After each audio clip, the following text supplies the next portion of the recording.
Hi guys, welcome to SVM Livik. இன்றைக்கி நம்ம என்ன பார்க்க போகிறோன்னா நெத்திலி கருவாடு வறுவல் பார்க்க போகிறோம். அதுக்கு தேவையான இன்க்ரீடியன்ஸ்லாம் என்னென்னு பார்க்கலாம் வாங்க. நெத்திலி கருவாடு சுடுதண்ணி ஊற்றி நல்லா வாஷ் பண்ணி எடுத்துக்கிட்டேன். வெங்காயம் பொடியாக கட் பண்ணி வச்சுருக்கேன், தக்காளியும் பொடியாக கட் பண்ணி வச்சுருக்கேன், கருவேப்பிலை, கொத்தமல்லி, தட்டி போட்ட பூண்டு, வீட்டு மிளகாய்த்தூள், வெறும் மிளகாய்த்தூள், மஞ்சத்தூள், உப்பு.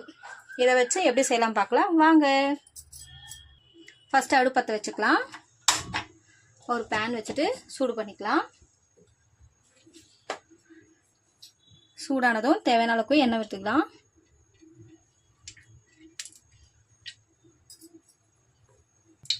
எண்ணெய் சூடாயிடுச்சு.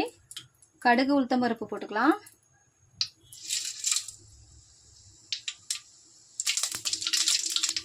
கடுகு நல்லா பொரிஞ்சிச்சு. வெங்காயம் போட்டுக்கலாம்.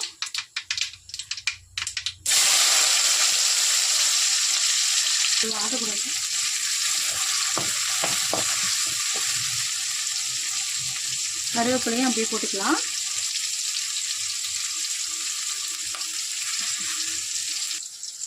லைட்டாக ஃப்ரை ஆகிடுச்சு. இந்த டைமில் தக்காளி போட்டுக்கலாம்.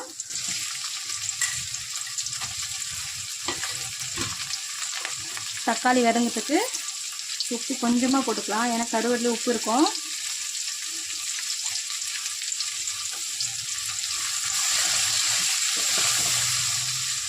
அப்புறம் தட்டி வச்சுக்கிற பூண்டும் போட்டுக்கலாம்.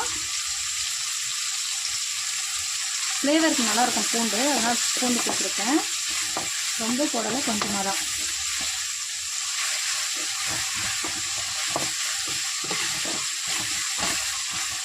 ஓரளவுக்கு வதங்கி வச்சு இந்த டைமில் மசாலா போட்டுக்கலாம்.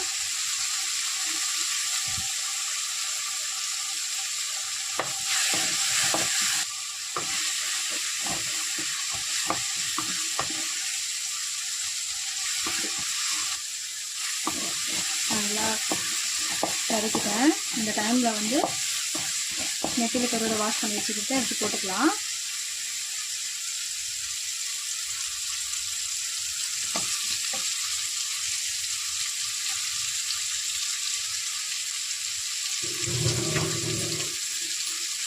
நல்லா கலரிக்கலாம்.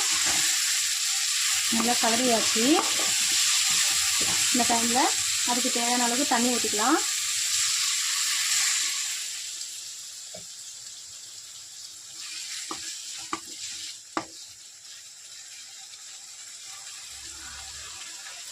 நல்லா கொதிக்குது. இந்த நேரத்தில் உப்பு காரம் பார்த்து தேவையான அளவுக்கு உப்பு கொஞ்சம் சேர்த்துக்கலாம்.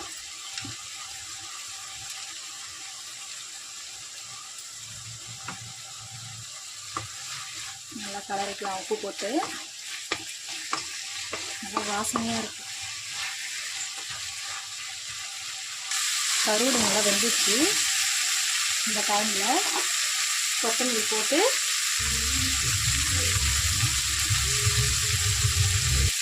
நல்லா கலரிக்கலாம்.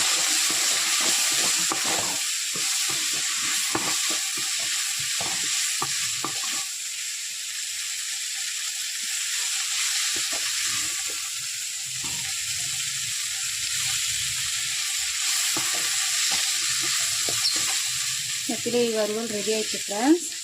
இது போல் நீங்களும் ட்ரை பண்ணி பாருங்கள். என்னோடய வீடியோ பிடிச்சிருந்தா லைக் பண்ணுங்கள், ஷேர் பண்ணுங்கள், கமெண்ட் பண்ணுங்கள், சப்ஸ்கிரைப் பண்ணுங்கள், பெல் பட்டனை கிளிக் பண்ணுங்கள். Bye friends.